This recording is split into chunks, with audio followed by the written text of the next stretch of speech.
The Battle of Britain. July-October 1940. At 5:40 a.m. on the morning of August 15, 1940, in the mess hall of RAF Manston Base in Kent, England, the aroma of crispy bacon had not yet filled the room when 21-year-old pilot James Hunter plunged his silver fork into a sliced fried egg. Suddenly, an urgent siren from the control tower shattered the morning calm. Red 1 formation, emergency assembly. Radar station reports a large German aircraft formation, over 150 planes, approaching the British mainland, 100 kilometers southeast of Dover. Hunter dropped his fork and sprinted toward the tarmac, the hem of his olive-green flight suit fluttering in the wind. He didn't even have time to fasten the chinstrap of his helmet. On the tarmac, the engines of 3 Spitfire fighters were already warming up, their pale blue exhaust fumes spreading softly in the morning mist. Derek Brown, a ground mechanic, was crouched on the wing of one fighter, using a wrench to give the machine gun ammo box a final check. James, the left-wing machine guns are loaded with armor-piercing rounds. Watch out for the armored fuselages of those Junkers Ju-88s. Hunter climbed into the cockpit and ran his fingers swiftly over the instrument panel. Fuel tanks full, machine guns fully loaded, radio tuned to the formation's shared frequency. As the canopy slowly closed, he looked southeast through the plexiglass. A dark gray shadow had appeared on the originally lavender horizon, the silhouette of a formation of German Heinkel He-111 bombers, like a swarm of sun-blocking crows, pressing toward Britain's coastline. By this time, Europe was already under the heel of Nazi Germany.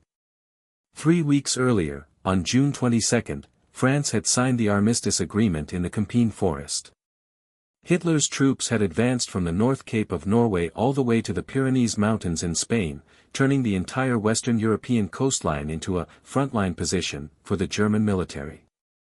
At French airfields across the English Channel, over 2,000 German aircraft stood in neat rows, the iron crosses on their wings glinting coldly in the sun. Inside the Reich Chancellery in Berlin, on the operational map of Operation Sea Lion, a red arrow pointed from Calais, France, to Dover, England. Hitler's plan was clear. First, use the Luftwaffe to destroy the Royal Air Force, then send landing troops across the 34-kilometer-wide English Channel to fully incorporate the British Isles into the Third Reich. This day would later be called Black Thursday by historians, and it was one of the bloodiest days of the Battle of Britain. But for James Hunter, and countless other British soldiers and civilians, it was just a microcosm of a battle for national survival. Behind them stood St. Paul's Cathedral in London, the textile mills of Manchester, and thousands of families waiting to be protected. Ahead of them, the sky was Britain's last line of defense. As the Spitfire's engine roared and carried Hunter into the clouds, an aerial showdown that would shape the course of World War II officially began over the English Channel. Prelude over the Channel, the Luftwaffe's probing attacks, July-early August 1940. In the early morning of July 1, 1940, while the sea fog over the English Channel had not yet lifted, 18 Heinkel He-111 bombers of Germany's Luftwaffe II, 2nd Air Fleet, took off from airfields in Calais, France. The 500 kilograms bombs slung under their wings glinted coldly through the mist.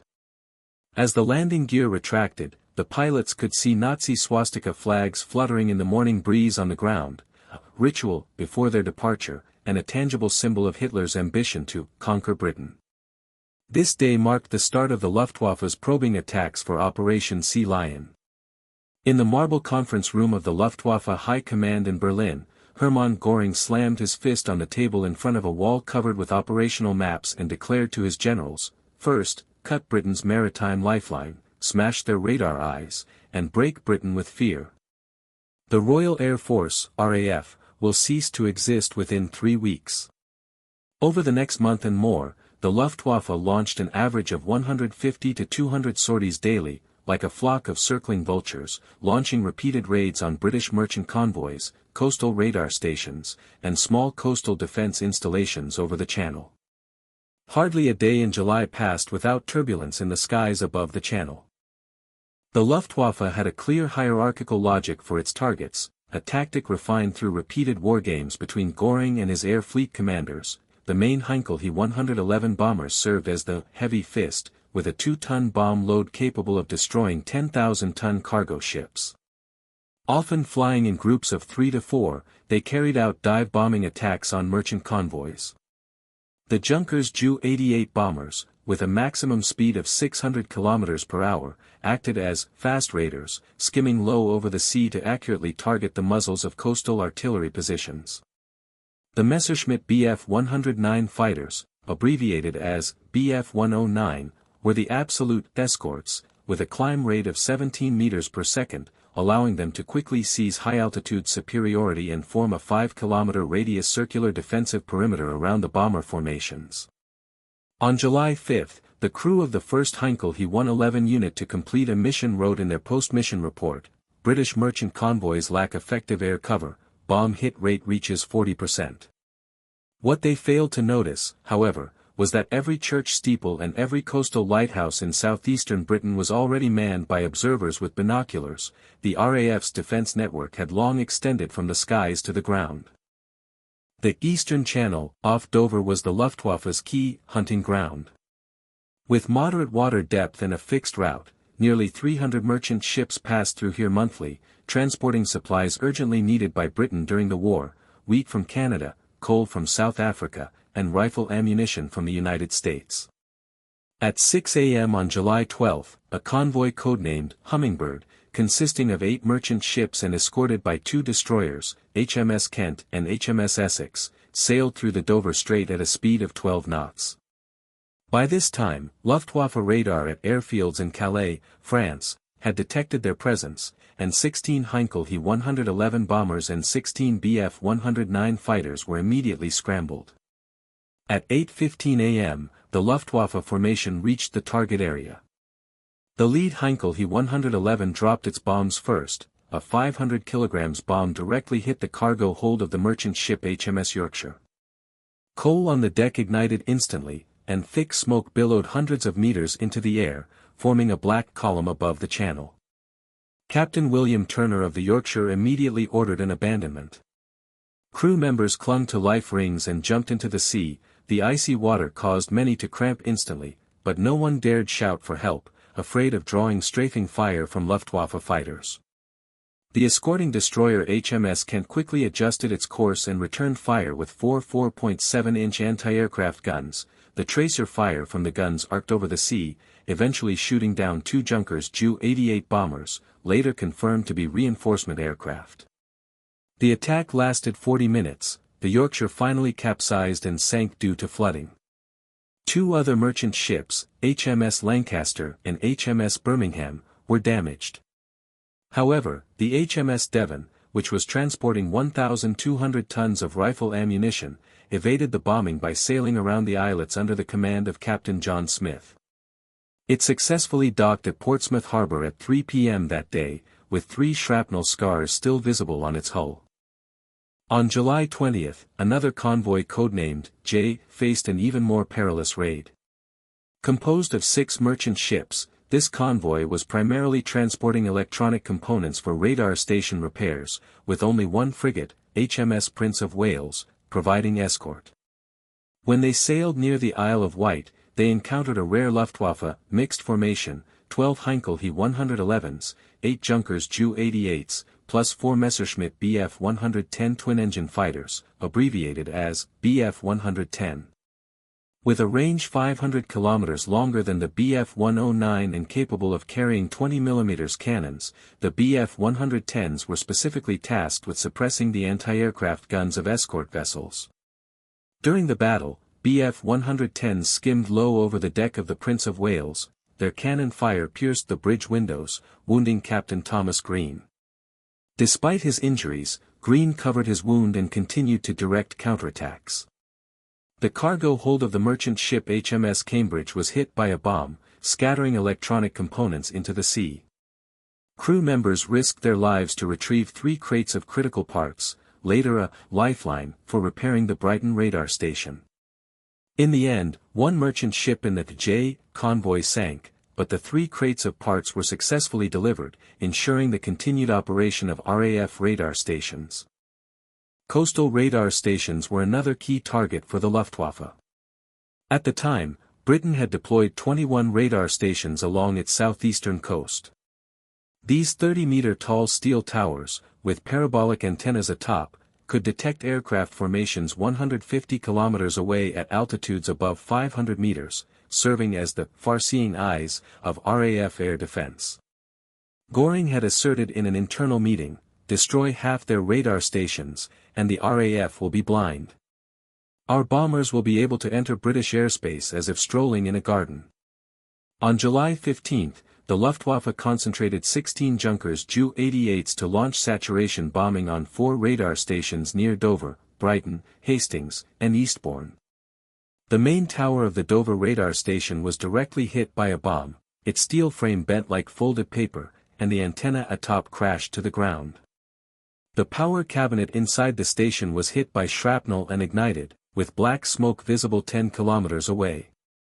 A 1-meter-wide hole was blown in the control room wall of the Brighton radar station. 3 operators were buried under rubble, 2 with minor injuries and 1 with a fractured left leg. The backup generator of the Hastings radar station was destroyed, leaving it completely without power. The RAF, however, had long prepared countermeasures. Each radar station was equipped with a 10-person, rapid repair team, mostly composed of technicians seconded from telecommunications companies and arms factories. Emily Carter, 28, was the leader of the Dover radar station's repair team. Originally an engineer at a London telecommunications company, she had volunteered to be transferred to the coast after the war broke out, specializing in radar equipment maintenance. 1 hour after the Dover radar station was bombed, Emily arrived at the scene with her team. The air still reeked of gunpowder, and another Luftwaffe raid was possible at any moment. She split her team into 2 groups, one to extinguish remaining fires with fire extinguishers and clear rubble, and the other to unload spare parts from the repair truck and build a temporary receiving device. When spare parts ran short, Emily came up with a solution, cannibalizing the backup antenna from the less severely damaged Hastings radar station and transporting it to Dover by truck for emergency use. "The radar can't stop," she wrote in her diary. "Even if its detection range is halved, it can still buy the Air Force 10 minutes of early warning." Her fingers, cut by steel parts, went unbandaged. Drops of blood fell on the blueprints, spreading into small red spots. By 11 p.m. that night, the Dover radar station finally resumed basic detection capabilities. Though its detection range was reduced from 150 kilometers to 80 kilometers, it could at least detect low-flying Luftwaffe aircraft in advance. On July 18, repairing the Brighton radar station faced another challenge. A sudden downpour flooded the repair site, soaking the backup cables and damaging their insulation. Alfred Turner, 32, a member of the repair team, took off his raincoat and wrapped it around the cable connectors. Kneeling in the mud, he connected the cables by hand. Rainwater streamed down his cap brim into his collar, but he didn't even have time to shiver. "If we're an hour late, the Luftwaffe might raid through the radar blind spot," Alfred later recalled. His hands had grown numb from the cold, but he persisted with sheer willpower. Throughout July, the 6 severely damaged radar stations had an average repair time of just 18 hours, even the Eastbourne radar station, the one that took the longest, was back in operation within 36 hours. This speed far exceeded the Luftwaffe's expectations. What surprised the Luftwaffe even more was the RAF's supplementary observer corps in radar blind spots. This network, with observation posts every 10 kilometers, established 1,500 posts along the southeastern coast and inland. Each post was staffed by 2 to 3 volunteers, mostly local residents, veterans, or students, equipped with high-powered binoculars, altimeters, and dedicated telephones. Arthur Davis, 65, was the supervisor of an observation post near Hastings. A former Royal Navy lieutenant, he had settled in the coastal town after retiring due to a leg injury. Every morning at 5 a.m., he climbed the hill outside the town with his binoculars, standing watch even in fog or rain. On the morning of July 25, the sea fog was so thick that visibility was near zero, rendering radar completely useless. Drawing on his decades of maritime experience, Arthur judged the direction of aircraft by the sound of their engines. The Bf-109 had a high-pitched engine roar, while the Heinkel He-111s was deeper. When he heard 3 Bf-109s approaching from the southeast, he immediately reported to the London Air Defence Command via the dedicated telephone, bearing 135 degrees, distance approximately 20 kilometers, altitude 3,000 meters, 3 aircraft, suspected fighters. Based on his report, the command center immediately directed 2 Hawker Hurricane fighters to intercept, eventually shooting down 1 Bf-109. "Our eyes are mobile radars," Arthur said.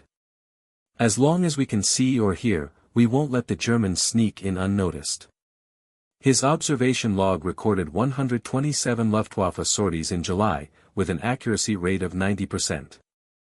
Captain Thomas Wilson, 56, experienced the most dangerous voyage of his 30-year seafaring career that month. On July 19, he commanded the merchant ship Oak, transporting 800 tons of mortar ammunition from Liverpool to Dover. Before departure, his wife Elizabeth slipped him a folded note at Liverpool docks, written in fountain pen, "The children are waiting for you to fix the roof. And don't forget to bring little Susan her favorite toffee."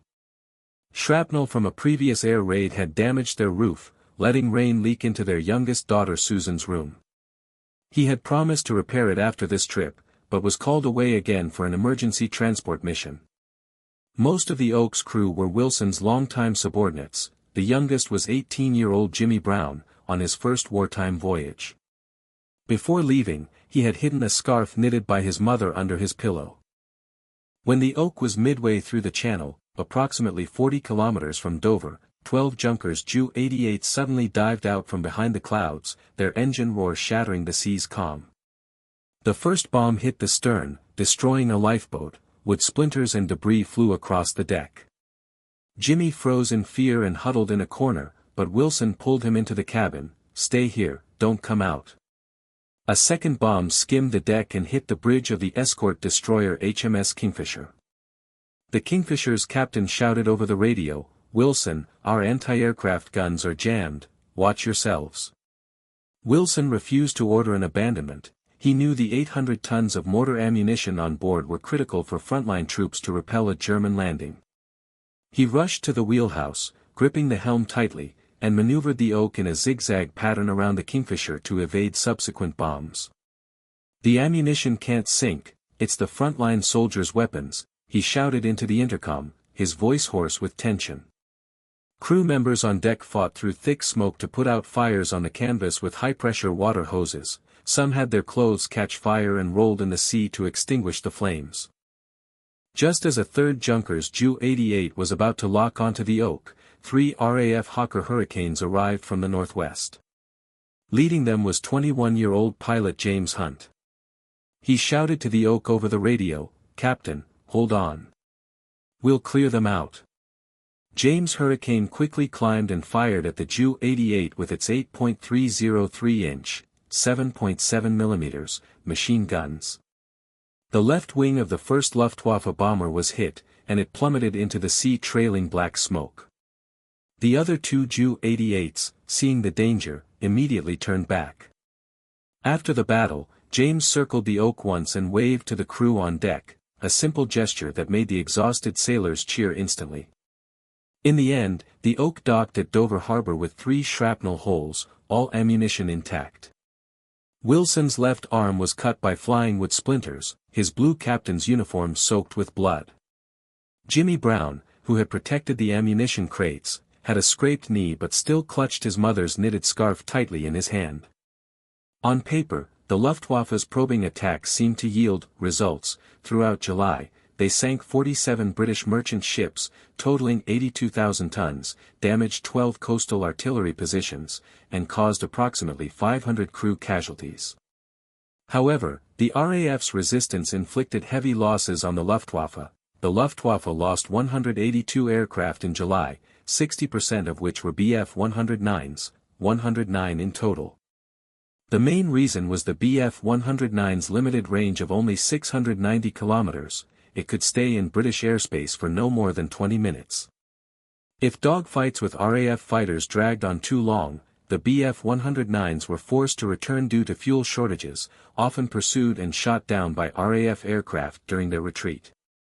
A Bf-109 pilot from Luftwaffe 2 complained in his diary, "We're like prisoners in chains. Every time we lock onto a target, the fuel warning goes off. We can only watch helplessly as RAF fighters chase us from behind."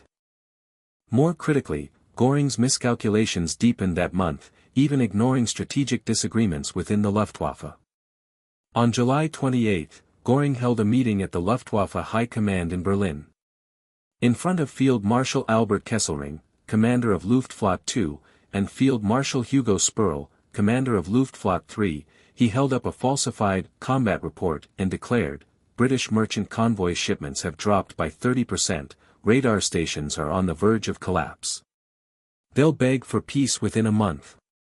Kesselring immediately opposed this, arguing that the Luftwaffe should concentrate on attacking RAF airfields instead of wasting resources on merchant convoys. "Our goal is to destroy the RAF, not sink cargo ships. If this continues, our aircraft losses will exceed our replacement rate." Göring ignored him entirely and even accused Kesselring of cowardice. This strategic rift sowed the seeds for the Luftwaffe's subsequent defeat.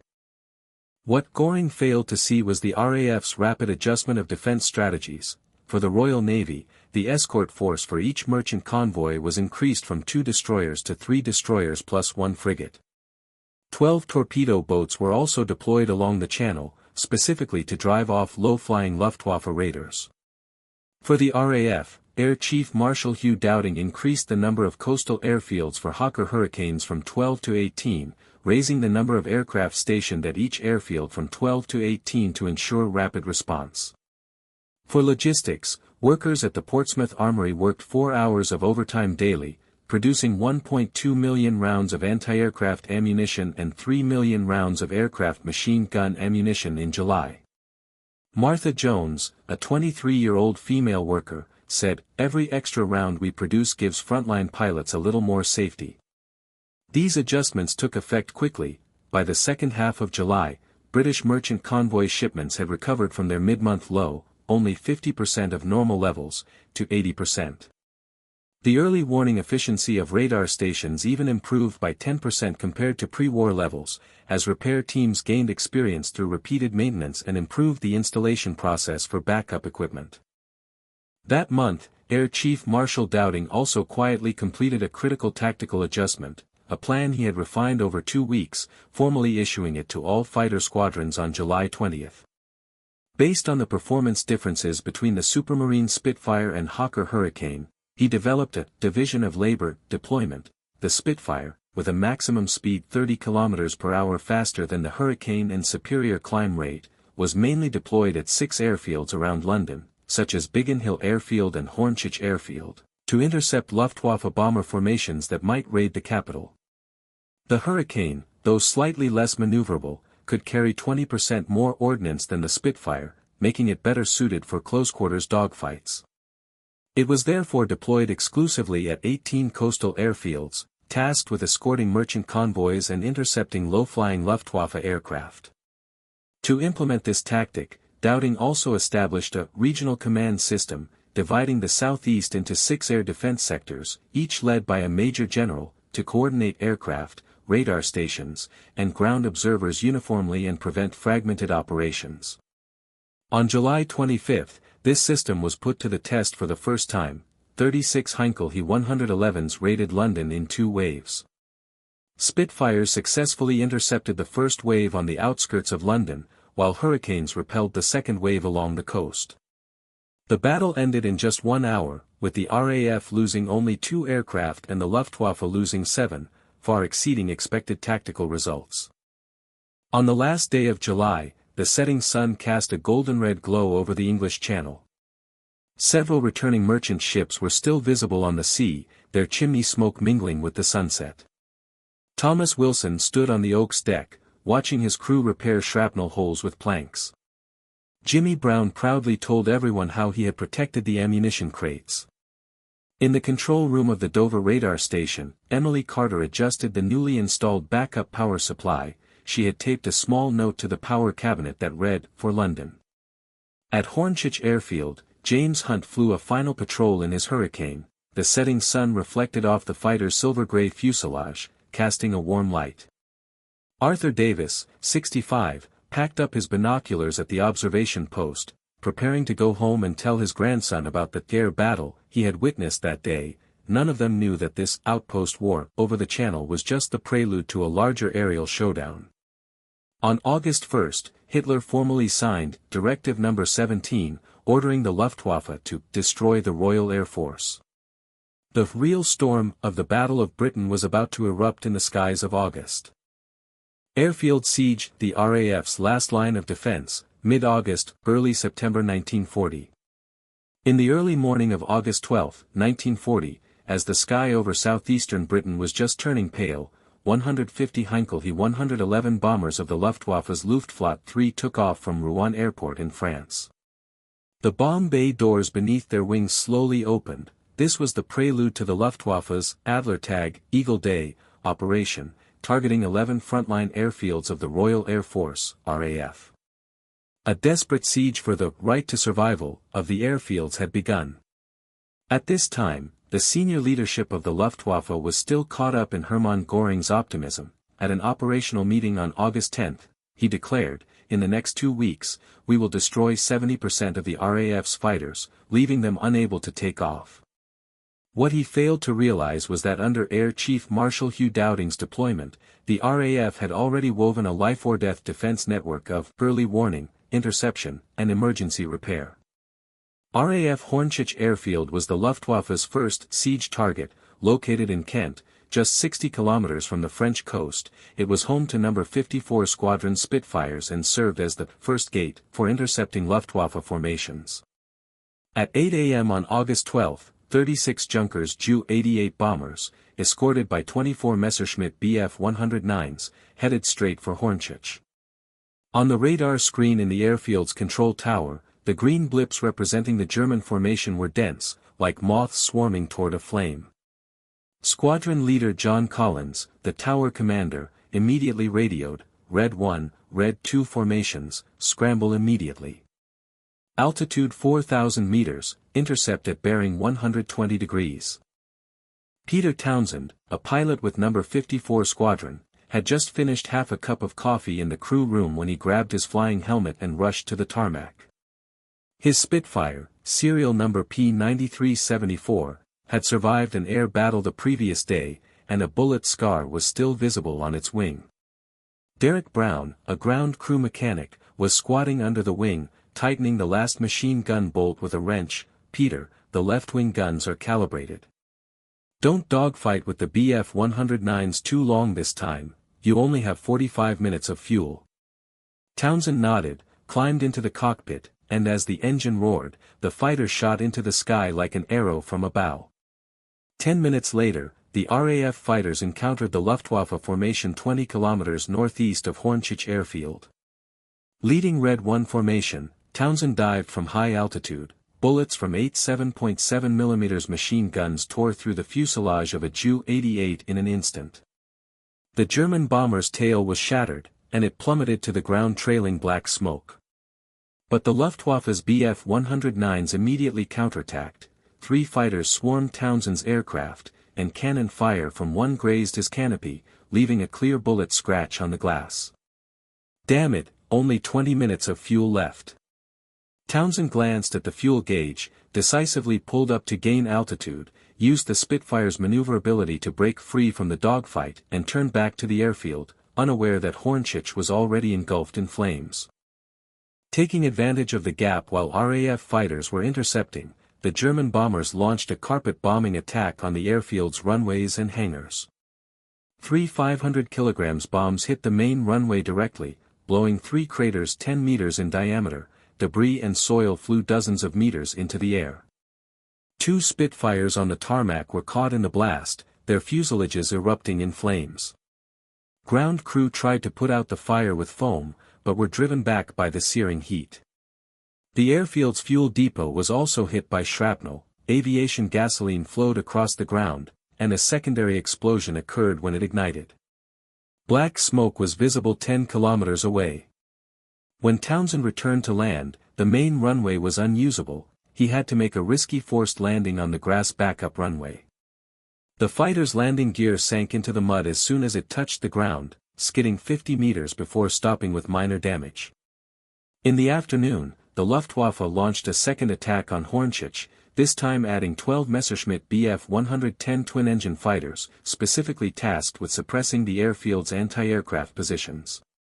Two of the airfield's 4 40mm anti-aircraft guns were destroyed by Bf-110 cannon fire.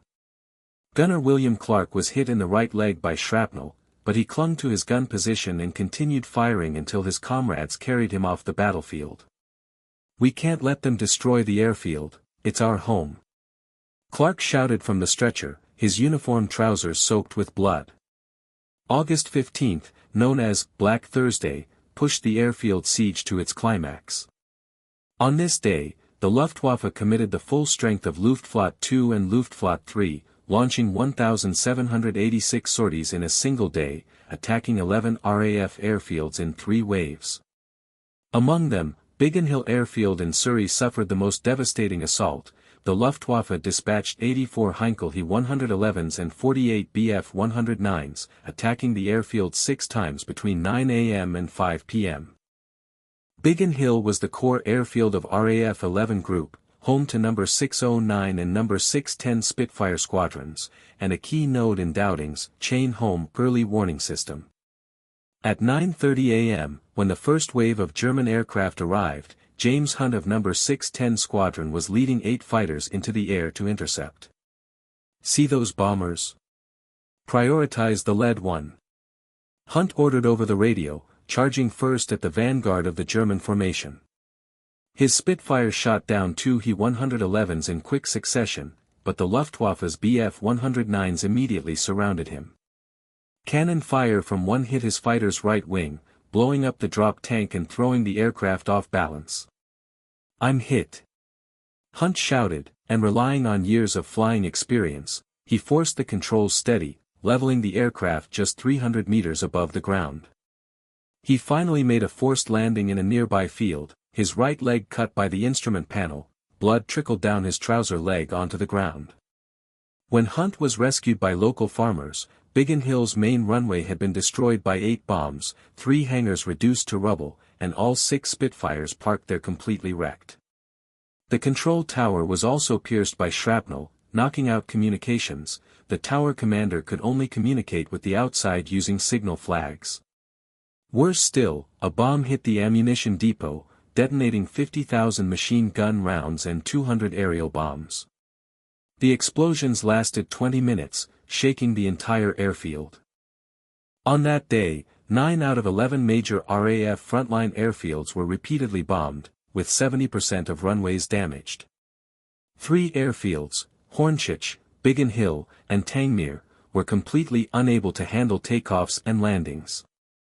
The RAF also suffered its highest single-day losses, 49 fighters destroyed, and 32 pilots killed or missing.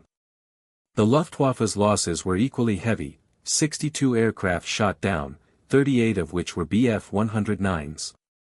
The main cause remained the Bf-109's limited range. After taking off from French airfields, it could only stay over Britain for 20 minutes. Many formations were forced to extend their combat time to protect bombers, ultimately running out of fuel and crashing or being shot down by RAF fighters. Hans Marseille, a Bf-109 pilot with Luftflotte II, wrote in his diary, "We are prisoners chained to time, every battle is a race against fuel. It's absurd." During the siege, RAF pilots were pushed to the limits of exhaustion.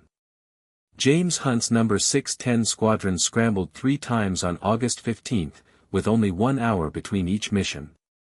After the first interception, his fighter had just been repaired when he received orders to take off again. During the third interception, his right eye temporarily lost vision from staring at the sun for too long. He could only rely on his wingman's guidance to fight. "We averaged less than 4 hours of sleep a day," Hunt later recalled. "Sometimes we'd fall asleep in the crew room before even taking off our helmets." A young pilot in the squadron named Richard Wright was so exhausted on August 18 that his fighter ran off the runway during takeoff on his third sortie. Fortunately, he only suffered minor injuries, but the aircraft was completely destroyed. To relieve the pilot's stress, Dowding ordered reserve pilots to be transferred from the rear to reinforce the front lines, while shortening the flight time of each mission to ensure pilots got enough rest. However, reserve pilots lacked experience and often needed to be escorted by veteran pilots. On August 20, Peter Townsend of No. 54 Squadron was leading a 19-year-old reserve pilot, Thomas Green, when they were suddenly attacked by a Luftwaffe formation. Green panicked and made a mistake, flying his fighter straight toward a Bf-109. Townsend had to risk pulling up, using his own aircraft to shield Green's. His Spitfire's left wing was hit by Bf-109 gunfire. "Stay calm, follow my lead." Townsend reassured Green over the radio, eventually leading him back safely. Townsend's fighter was so badly damaged that it required 3 days of repairs before it could fly again. The ground crew's efforts were equally crucial, they were the backbone of the fighter's rebirth. Derek Brown, a senior mechanic at Hornchurch, was responsible for maintaining No. 54 Squadron Spitfires. After the airfield was attacked on August 12, he led 5 ground crew members to repair fighters amid the rubble, risking further air raids. They used jacks to lift fighters trapped in craters, replaced damaged engines and wings with spare parts, and even hammered steel plates by hand to patch bullet holes. "The pilots fight hard in the sky, all we can do on the ground is make sure every fighter can fly again," Brown said. On August 15, he and his team worked continuously for 18 hours, repairing 5 Spitfires, 2 of which returned to combat that afternoon. The ground crew worked in extremely harsh conditions. After air raids, there were no fixed repair workshops, so they had to work outdoors. When it rained, they built temporary shelters with canvas. On August 24, a heavy rainstorm hit Biggin Hill. To protect 3 newly repaired Spitfires, Brown and his team braved the rain to push the fighters into a nearby wood, camouflaging them with branches and canvas. They themselves were soaked to the skin, and many caught colds, but they still showed up for work on time the next day. Fighter production was the ammunition depot for frontline airfields. To cope with high combat losses, Britain's aircraft factories switched to full wartime production. The Spitfire factory in Coventry operated 24 hours a day. Martha Jones, a 23-year-old factory worker, was responsible for installing machine gun mounts on Spitfire wings. She worked 12 hours a day, her hands covered in calluses from holding a screwdriver for long periods. "Every mount I install gives the frontline pilots a little more safety," Jones said. In mid-August, the factory was hit by 2 Luftwaffe air raids, with shrapnel piercing the workshop roof. Jones and her colleagues took shelter in air raid bunkers, but returned to work immediately after the raids ended. In August, Britain produced 496 Spitfire and Hurricane fighters, 53% more than in July. The Coventry factory alone contributed 128 Spitfires, which were quickly transported to frontline airfields by rail and road to replace combat losses. The Luftwaffe's strategic miscalculations became increasingly apparent during the siege. Göring insisted that destroying airfields would eliminate the RAF, but he ignored the RAF's repair capabilities and fighter production. On August 20, Luftwaffe intelligence reported that 70% of RAF frontline airfields are damaged, and Göring ordered increased bombing to completely destroy the RAF's takeoff and landing capabilities.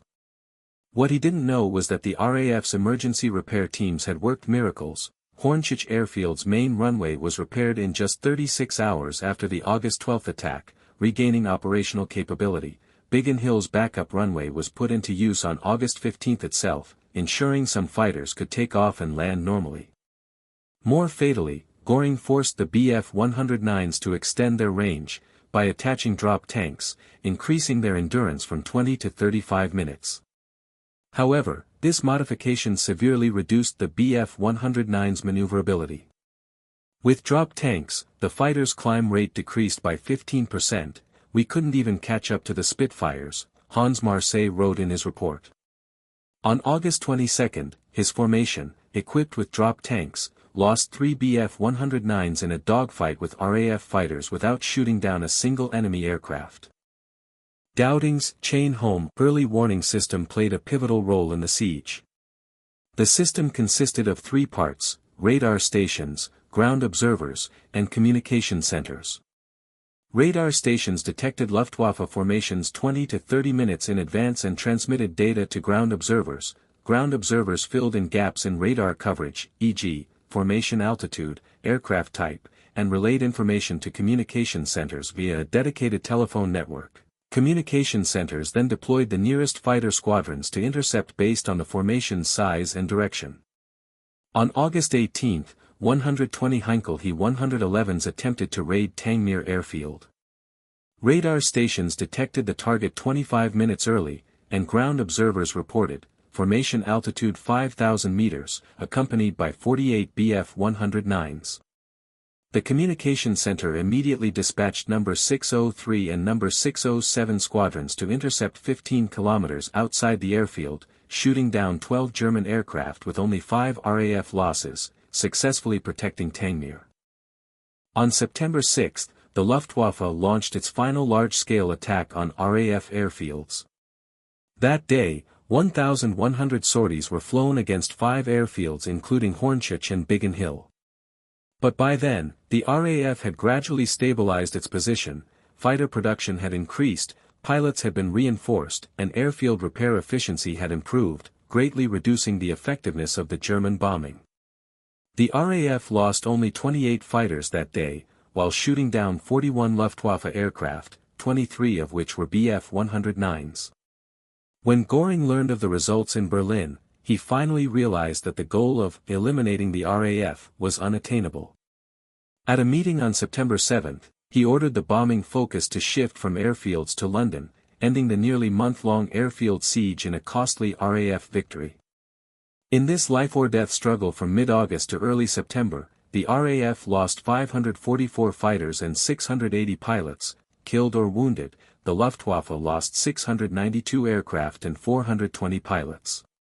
Though the RAF paid a heavy price, it successfully held its frontline airfields, preserved the RAF's combat strength, and laid the foundation for countering the subsequent German bombing of London.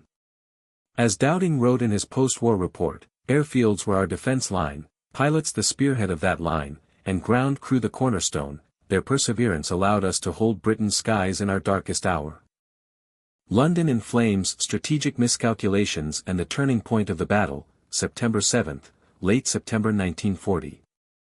In the early morning of September 7, 1940, at a Luftwaffe airfield in Calais, France, the mist had not yet fully lifted when 625 aircraft lined up neatly on the runway, 348 Heinkel, 111 and Junkers, 88 bombers loaded with 500 kilograms armor-piercing bombs, and 277 Messerschmitt Bf-109 and Bf-110 fighters filled with fuel. Pilots gave their equipment one final check in front of the cockpits. Many touched the Iron Cross medals on their chests and whispered Göring's order repeatedly: "Teach London a lesson, let the British know the cost of resistance." The trigger for this raid was a small-scale RAF bombing of Berlin on August 25, though it only killed and injured over a dozen civilians. It enraged Hitler thoroughly. He slammed his fist on the table during a meeting at the Reich Chancellery in Berlin, roaring, "London must be reduced to ruins. The British must pay 10 times over for bombing Berlin." Göring took the opportunity to curry favor, claiming that bombing London will break British morale, and we can force Britain to surrender within 3 weeks, completely ignoring Field Marshal Kesselring's objection that we should continue attacking RAF airfields. At 3 p.m. that day, the Luftwaffe fleet took off in 2 waves. The first flew low over the English Channel to avoid the RAF radar blind spots, the second broke through at high altitude, forming a high-low pincer formation. At 5:15 p.m., residents in London's East End were still preparing dinner. Ethel Davies, a 28-year-old housewife, had just put potatoes in the pot when a shrill air raid siren suddenly wailed outside the window. She immediately picked up her 3-year-old daughter Susan, grabbed her 7-year-old son Tom, and rushed to the public air raid shelter at the street corner. The shelter was already packed with people, mostly the elderly and children. Everyone squeezed together to sit, some brought blankets, others tucked bread in their pockets. By the dim light of candle flames, the cries of children mingled with the comforting words of adults. Don't be scared, Mommy's here." Ethel held her children close, her fingers tightly clutching the old pocket watch left by her husband. He was a Royal Navy sailor, currently on a convoy mission in the Atlantic, and hadn't sent a letter in a month. At 5:30 p.m., the first wave of German bombers reached London's skies. Their targets were clear: the residential areas in the East End and the docklands along the River Thames. Most houses in the East End were low-rise 19th-century apartments with wooden structures, which burst into flames the moment bombs hit. Outside the shelter where Ethel was hiding, a tenement building was struck by 2 bombs, its walls collapsed with a crash, and debris pounded the iron roof of the shelter, making a thud-thud sound. "There are kids trapped inside," a cry for help came from outside. Ethel asked a neighbor to look after her children, then rushed out. She saw a little girl crying at a third-floor window. She immediately found a ladder, and with the help of a firefighter, climbed into the smoke-filled room and carried the girl to safety. "The child's parents might still be inside, but the fire is too intense to get in," said firefighter Thomas Clark, whose uniform was scorched with holes by embers. That day, he and his teammates worked from evening until dawn, rescuing 47 trapped civilians from the fire. He himself fainted twice from inhaling too much smoke. The docklands along the River Thames were also engulfed in flames. Warehouse number 3 at the Port of London stored wheat imported from Canada, hit by an incendiary bomb. Flames shot up over 20 meters high, and thick smoke obscured half the sky. John Wilson, a dockworker, was carrying crates of ammunition with his colleagues when the bombs fell. He pushed an apprentice out of the way, only to have his right leg grazed by shrapnel. "Move the ammunition to a safe place first," he shouted through the pain. The workers braved the bombing, using hand trucks to move 120 crates of rifle ammunition to an underground warehouse, preventing a larger explosion. That night, 5 warehouses at the Port of London were destroyed, and 2 moored cargo ships sank. This directly disrupted material transportation for the following week. 300 tons of the 500 tons of biscuits originally scheduled to be sent to the front were burned in the fire. The bombing lasted a full 12 hours. It was not until 5 a.m. the next day that the last wave of German aircraft returned. Statistics showed that on September 7, 1,436 London civilians were killed or injured, 436 of whom died, over 2,000 houses were destroyed, and 12,000 residents were left homeless. But what Goring did not expect was that the Londoners' will to resist was not broken, it only grew stronger. The next morning, East End residents voluntarily organized to clear debris from the streets with hand trucks. Bakery owners set up temporary stalls among the ruins, giving out free bread to rescuers. Children helped pass messages, telling people where to find safe water and food. "We won't be scared by bombs. As long as London stands, we stand," Ethel wrote in a letter to her husband, the paper still stained with dust from the air raid shelter. Over the following month, London was shrouded in the glow of bombing fires every night. To avoid RAF interception during the day, the Luftwaffe gradually shifted its raids to nighttime. From September 10 to 15, the proportion of nighttime bombings soared from 30% to 75%. To counter nighttime raids, the RAF urgently adjusted its strategy. 36 Blenheim night fighters, equipped with simple airborne radar, with a detection range of only 8 kilometers, were deployed around London. Though limited, the radar allowed them to lock onto German bombers in the dark. Meanwhile, 120 searchlights were added, grouped in sets of 3 to form a crossfire searchlight network, coordinating with anti-aircraft units to improve hit rates. Alice Cole, a 28-year-old female night fighter pilot, spotted 2 Heinkel 111s low-bombing London's West End during a midnight patrol on September 12. Their tail lights were so obvious, like fireflies in the dark, Alice recalled.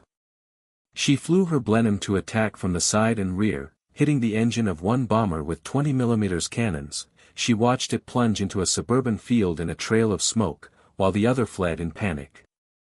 While the German nighttime bombings damaged London, they also gave the RAF frontline airfields a precious chance to recover. From August 12 to September 6, 9 out of the 11 major RAF frontline airfields were repeatedly bombed, with a 70% runway damage rate that left aircraft unable to take off or land normally.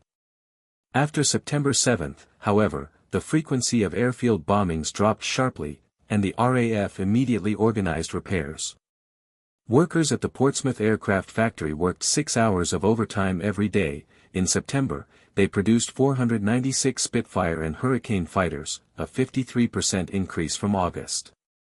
Derek Brown, a 32-year-old mechanic, led a repair team at Hornchurch Airfield that set a record of repairing one damaged Spitfire in 3 hours.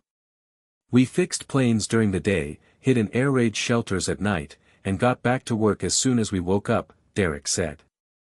The tips of his fingers were covered in thick calluses from twisting screws for hours, but he never thought of stopping. Every repair team knew that fixing one more plane meant one more layer of safety for London's skies. September 15 marked a decisive day in the battle, later designated as Battle of Britain Day.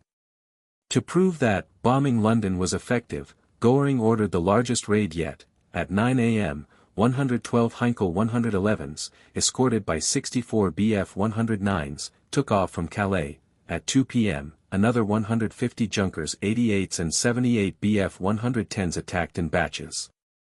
The RAF had already detected their movements via radar and ground observers. Air Chief Marshal Dowding ordered all available aircraft to take off. 21 fighter squadrons, totaling 306 Spitfires and Hurricanes, formed a three-layer interception network around London in batches. James Hunt's No. 610 Squadron was responsible for the middle-layer interception. At 10 a.m., they encountered the German fleet 20 kilometers southeast of London. As James climbed into position in his Spitfire, 2 Bf 109s locked onto him. "They came at me from the direction of the sun, it was hard to spot them," James recalled. He immediately pushed the control stick to dive, using the Spitfire's maneuverability to circle behind the German planes and hit the wing of one with 7.7 mm machine guns. The enemy aircraft lost control and plummeted instantly. After dealing with the Bf 109s, James turned to the German bomber formation. He saw a Heinkel 111 preparing to drop bombs, so he accelerated toward it and strafed its engine compartment until smoke poured out of the engine. The bomber wobbled off course and finally crashed into a field in Kent. That day, James shot down 2 Bf 109s and 1 Heinkel 111. His own plane was also hit in the fuel tank by shrapnel, forcing him to shut down one engine mid-air and make an emergency landing at Biggin Hill Airfield. The battle lasted until 6 p.m. The RAF shot down a total of 56 German aircraft, including 22 Heinkel 111s, 18 Junkers 88s, and 16 Bf 109s, while losing only 26 fighters and 12 pilots. More critically, the morale of German pilots was severely damaged. Many Bf 109 pilots had to return early due to fuel shortages, watching helplessly as bombers were shot down. Bomber pilots, meanwhile, were terrified by the dense interception over London. 3 German pilots wrote in their post-battle reports, "RAF fighters swarmed like locusts, we couldn't break through the defense at all, and our bombing accuracy was less than 10%. That night, Churchill visited the headquarters of No. 610 Squadron in person. He shook James' hand and said, "You saved London today, and you saved Britain." In Berlin, however, Goering could only use bad weather to cover up the defeat. He never mentioned his boast of forcing Britain to surrender in 3 weeks again. Field Marshal Kesselring bluntly stated in a private meeting, "Abandoning airfield attacks was our biggest mistake. Now the RAF has more and more planes, we've lost air superiority." For the rest of September, the Luftwaffe continued bombing London, but the scale and intensity decreased significantly. From September 16 to 30, the maximum daily sorties by German aircraft dropped from 1,786 to 890, and the daily bomb load decreased from 400 tons to 220 tons. The RAF took the opportunity to expand its advantage. In late September, 12 Morane-Saulnier fighters from the Free French forces joined the RAF air defense system, responsible for patrolling the English Channel. At the same time, the United States began supplying P-40 fighter components to Britain, helping the RAF increase aircraft production. Londoners also gradually found a wartime rhythm in their lives. During the day, shops opened briefly between air raid sirens, and children attended classes in basements. At night, everyone took shelter in air raid shelters. some read books, some sang songs, and some even organized small concerts. Ethel Davies taught children to fold paper cranes in the shelter, writing "Hope" on each one. Thomas Clark told children stories about how firefighters defeat big fires, in between putting out blazes. Bombs can destroy houses, but they can't break our spirit. This was a phrase often heard among Londoners at the time. On September 30th, when the last wave of German aircraft returned in the dark, London's night sky finally regained a rare calm. Throughout September, the Luftwaffe launched 57 large-scale raids on London, dropping 12,000 tons of bombs and causing 8,900 civilian casualties. But the RAF also achieved a decisive victory. Not only did they defend London, but they also completely shattered the myth of German air superiority, laying the foundation for the end of the Battle of Britain. Goring's strategic miscalculation, shifting from destroying RAF airfields to bombing London, is regarded by historians as the key turning point of the Battle of Britain. It gave the RAF a chance to catch its breath, and turned Hitler's Operation Sea Lion from within reach to out of sight. By October 1940 in Britain, early morning mists began to frequently shroud airfields in the southeast. The damp air caused fine droplets of water to condense on the metal fuselages of warplanes, also casting a natural barrier over the Luftwaffe's bombing operations. By this point, the German Air Force had lost the arrogance it displayed in August and September. After nearly 3 months of attrition, total losses of German warplanes exceeded 1,700, with over 2,000 pilots killed or wounded. In contrast, the Royal Air Force, RAF, saw its operational aircraft inventory rise from 640 in early August to 798 by the end of October. More importantly, the RAF's pilot replacement rate surpassed its casualty rate for the first time, and the balance of the battle had quietly tilted in Britain's favor. In the first week of October, the weather over the English Channel dealt the Luftwaffe a harsh blow. For days of thick fog slashed their daily sortie count to an average of 80, merely 30% of the peak levels in September. On October 3, the Luftwaffe's 3rd Air Fleet planned to dispatch 120 aircraft to bomb Portsmouth Airfield, but due to visibility of less than 500 meters in the fog, half the aircraft were forced to turn back after takeoff. The remaining aircraft, scattered and disorganized, were detected in advance by RAF radar. Squadron leader James Hunt's No. 610 Squadron was ordered to intercept. Guided by radar through the fog, Hunt's Spitfire accurately locked onto 3 Heinkel 111s, shooting down 2 in just 10 minutes. The last one, fleeing in panic, crashed into a coastal cliff. In the fog, the Germans were like headless chickens, and our radar was our best guide, Hunt wrote in his post-battle report. That day, the RAF lost only 1 aircraft while shooting down 8 German planes, achieving the best daily kill ratio since the start of October. The Luftwaffe's troubles extended far beyond the weather. Shortages in aircraft and pilot replacements grew more severe. In early October, the German Air Ministry could only supply 180 replacement aircraft per month to the front lines, far less than the monthly attrition rate of 250. For pilots, many new recruits fresh out of flight school were sent to the front after receiving only 20 hours of flight training. These rookie pilots, lacking combat experience, often became easy targets for the RAF. On October 7, 18 Junkers 88 bombers, escorted by 6 Bf-109s piloted by new recruits, attempted to bomb Brighton Airfield. The escort fighters scattered as soon as they encountered RAF interceptors, and 9 out of the 12 Junkers 88s were shot down, with the RAF losing just 2 aircraft. Field Marshal Albert Kesselring, commander of the Luftwaffe's 2nd Air Fleet, reluctantly admitted in a telegram to Berlin, "Pilot quality has declined severely. Even in good weather, it is difficult to organize effective bombing raids." In contrast, the RAF's counteroffensive momentum became increasingly evident.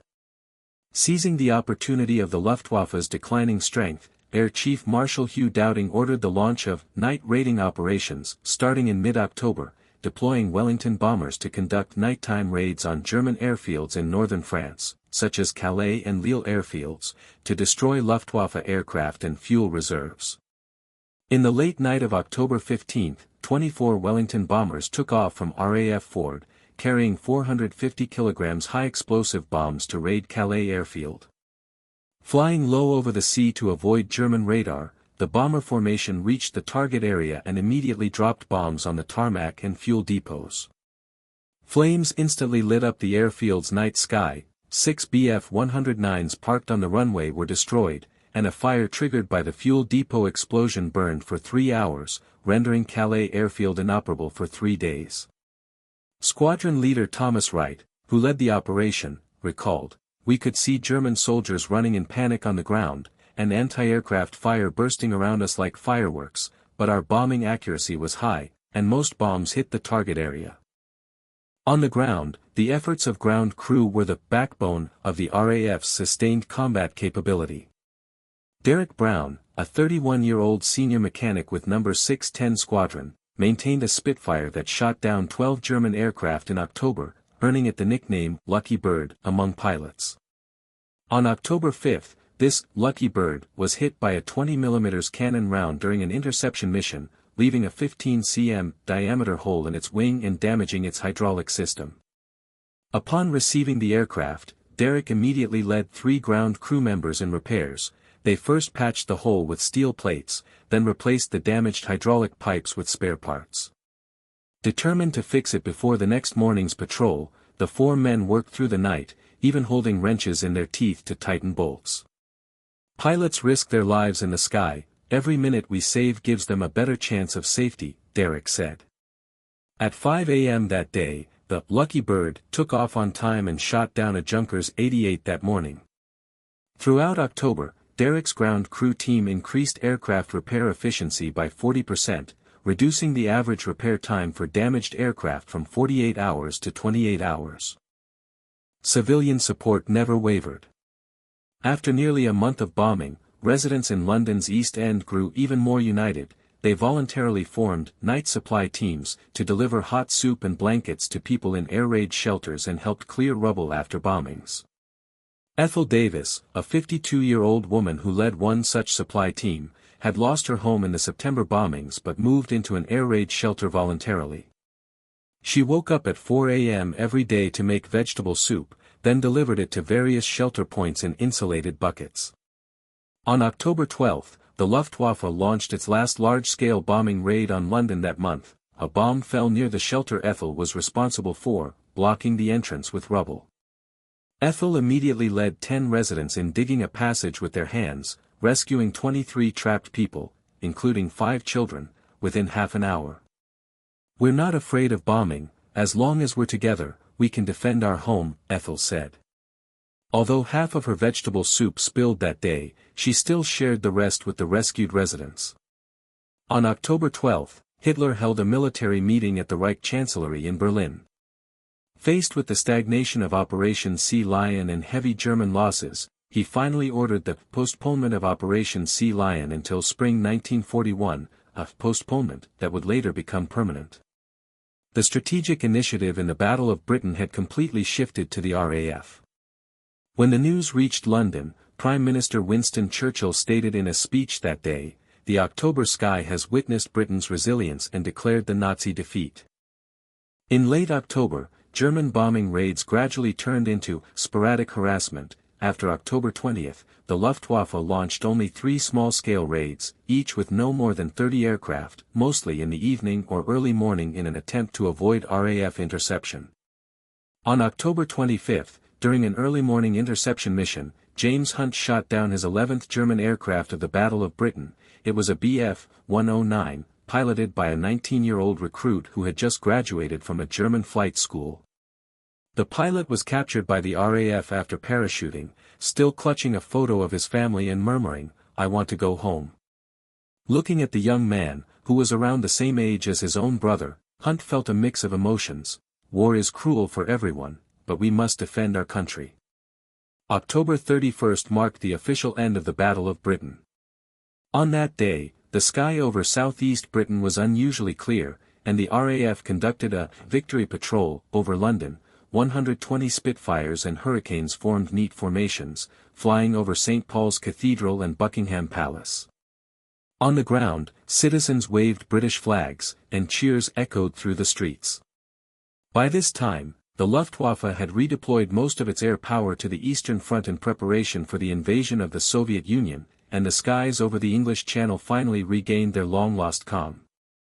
From July to October, during this 4-month air battle, the RAF shot down a total of 1,733 German aircraft while losing 915 of its own. The Luftwaffe suffered 2,585 pilot casualties, compared to 544 for the RAF. Behind these figures lay countless sacrifices and perseverance. Pilots fought fiercely in the sky, ground crew repaired aircraft on the ground, and civilians supported each other in air raid shelters. Through their respective efforts, they jointly built Britain's air defense line. This victory not only saved Britain, the anti-fascist bridgehead, but also shattered Hitler's myth of invincible blitzkrieg, laying the foundation for the subsequent Allied counteroffensive. The October-autumn wind dispersed the smoke over London and sounded the clarion call for the turning point of the anti-fascist war.